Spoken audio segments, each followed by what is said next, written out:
Welcome everyone to another edition of Gamer Logic. I'm Mike Murtis, and today we are checking out the Ninja Saviors Return of the Warriors on the Nintendo Switch.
In 1987, Taito released the Ninja Warriors to arcades. It was a really cool arcade cabinet, 2-player simultaneous play.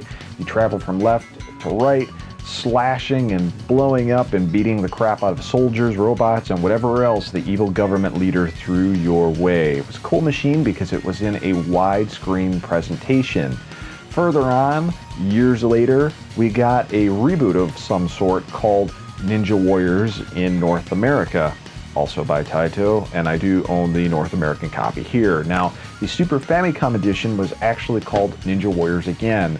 It is kind of a sequel, kind of a reboot, but really takes probably the best elements of the arcade version and enhances them.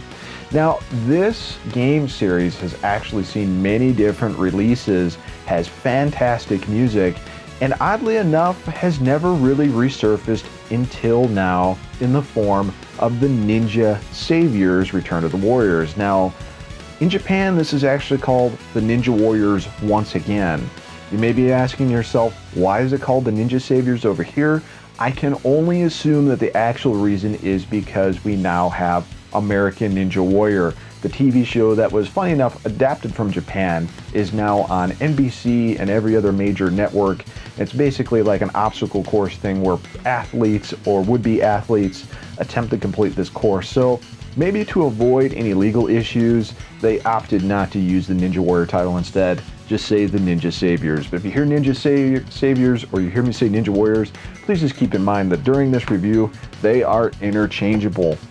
So when this game was announced, I was extremely excited for it because this 1994 edition of the Ninja Warriors was a ton of fun, looked great, really great play control, 3 different robots that you could choose from a small female robot to a medium-sized android to pretty much this hulking Arnold Schwarzenegger Terminator tank that you could play as to get through the stages. All of them have different attacks, different fighting styles, and you can kind of decide based on how much damage you want to do who plays the best for you. Now, I always typically play as the smaller female ninja because her speed is devastating and you can really chain together a lot of moves.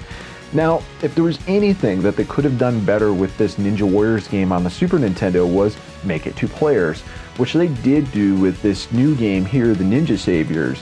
Now, the interesting thing about the 2-player mode in this game is that you basically share 1 meter bar for power.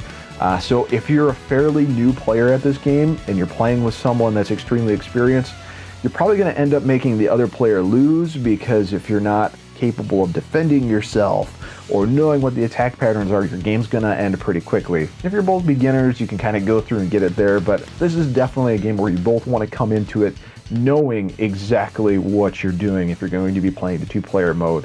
I find it a lot of fun. I wish they would have took the extra mile and actually separated out the energy for both characters, but maybe because this is kind of a hybrid remake of the Super Nintendo version, they decided that that just wouldn't be that easy to do. So yes, this is definitely a remake of the Super Nintendo version. It's in no way a direct sequel. It basically takes probably about 90% of the elements that were in this game and makes them into HD graphics, 1080p or more, depending on what platform you're playing on. This, of course, is the Nintendo Switch version. It's available for PS4 and I believe a couple other platforms as well. But it plays great. It looks great with all the different filters you can use graphically, and it just looks phenomenal in that 16:9 view. Now, even better, the music.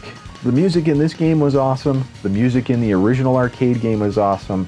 The music in this game is also great. This cool, energetic, techno cyberpunk soundtrack accompanies all the action in this game. Now, for those of you who'd like to hear the Super Nintendo version of the music while you play the game, or even the original arcade version, all you have to do is beat the game once, then you can unlock the arcade music. Beat it again, you can unlock the original Super Nintendo music. So a lot of work went into paying homage to the original reboot, I guess I should say, to the Super Nintendo version. But they did take one extra step. Now, I mentioned before in this version of the game that you had 3 ninjas to choose from. They do add 2 more ninjas to this game. Another small female ninja and another, I believe he's more of like a tank ninja. Now, I just finished this game yesterday, and I only unlocked the new female ninja, and probably the most interesting gameplay mechanic of the new female ninja is her boobs are humongous. That's the first thing you notice about this character. I don't know if this was like a Dead or Alive inspired character or what, but her boobs are gigantic and it totally threw me off.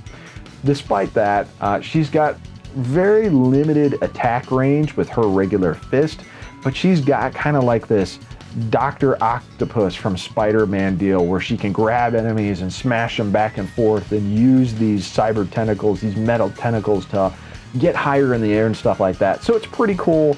I am going to run through this game one more time just to unlock the other ninja and of course unlock the Super Nintendo music for the Ninja Warriors that was released on that platform. So how does it play? It plays great. It looks great. The difficulty can be a little unmatched sometimes depending on the boss. The first level boss you fight in the game is probably the toughest boss there is, as opposed to the last boss in the game, which requires a little bit of finesse to defeat the end level boss of the final stage. But overall, gameplay is pretty fun. I went through one run of this game, and you do have to beat the game completely in one run. If you end the game, you have to start back over on stage 1. You can do time trials on these other stages as you beat them, but at any point, if you end on stage 6 and start it back up, you're going to have to start through level 1 again. So that is one great feature, because that was the same deal in the Super NES version, with the fact that you can basically put your Nintendo Switch on sleep mode and really get back to where you need to get to. Now, I had to switch to a different game and lose all my progress on my first run through this game. I'm happy to report that once you really get used to the controls and really get used to your character and know how the attacks from all the enemies work, you can really beat this game anywhere from 25 to 30 minutes. And judging by the time trial modes in here, I'm sure there's ways to beat these stages even quicker. So, to be totally truthful, it's a game you can probably tear through pretty easy. If you're not interested in unlocking all the extra content, then, well, you're probably not going to be super interested in paying for a physical copy, which is available in a few different means. This is a digital download game that you can get easily off the PSN network, as well as just getting it from the Switch eShop. But being a huge fan of this game series, I actually opted to get the Ninja Saviors Return of the Warriors Tuned Collector's Edition, and that's why I have this physical copy of the game right here. Pretty insane what the tuned version actually came with. I will probably show that in a different video. I'll just show a screenshot of this thing, if anything, but it came with a bunch of cool stuff. Again, got the Switch version, very nice design, deluxe box. Came with a Zuntata Trilogy album, a double CD, so it's got music from the arcade version, the SNES version, and this new version, which is awesome. Oh my god, Zuntata puts out some great music, great in-game house band, just fantastic stuff. A 5-button set, premium metal chopstick set. I completely forgot what came with this edition when I finally got it this week. So when I pulled out those chopsticks, I was like, oh, that's pretty cool. You get a Ninja letter set, instruction cards, and then a pretty decently sized large A2 poster. This actually shipped, I believe, strictly limited games where I picked this up is actually based out of Germany, so they base their poster sizes on what that is out there. A2, I think that's like 11 by 17 or something.